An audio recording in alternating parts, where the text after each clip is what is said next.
சினிமாவில் இருக்கிற மற்ற நடிகர்கள்லாம் உங்களை பத்தி சொல்லும் போது விஜய் சார் டைமுக்கு வருவார், முன்னாடியே வந்து உட்கார்ந்து இருப்பாரு, அவங்களுக்கு சொல்லப்பட்ட நேரத்துக்கு முன்னாடியே வந்து உட்கார்ந்து இருப்பாரு விஜய் சார் அப்படின்னு உங்களை பத்தி சொன்னாங்க. எங்களுக்கெல்லாம் புல் அரிச்சது. ஆனா இப்ப பார்த்தா 7 மணி நேரம் 8 மணி நேரம் 10 மணி நேரம் லேட்டா வரீங்களே சார், டைமிங் செத்துருச்சு அரசியலுக்கு வந்தேன்னு கேள்வி கேட்கிறாங்க. பதில் சொல்லு. அன்னைக்கு நீங்க டைமுக்கு போயிருந்தா இந்த சாவே இல்லையங்க. கொஞ்சம் கூட்டம் கம்மியா இருக்கு, இருந்துட்டு போட்டுமே, கூட்டமா ஓட்ட தீர்மானிக்கும். நீங்க எவ்வளவு அன்பா இருக்கீங்க, எவ்வளவு மாற்று திட்டத்தை சொல்றீங்க, என்ன மாற்று வழிகாட்டுறீங்கன்றத பொறுத்தன உங்களை விட்டு விடுவோம். ஏதோ கூட்டம் காமிச்சா ஓட்டாயிரும் நம்பிக்கையா?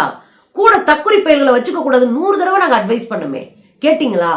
இதுக்கு இடையில இவ்வளவு பேரு கஷ்டப்பட்டு இருக்காங்க, இவ்வளவு பேர் செத்து இருக்கிறாங்கன்னு மன வலியோட ஒரு கூட்டம் இருக்கு.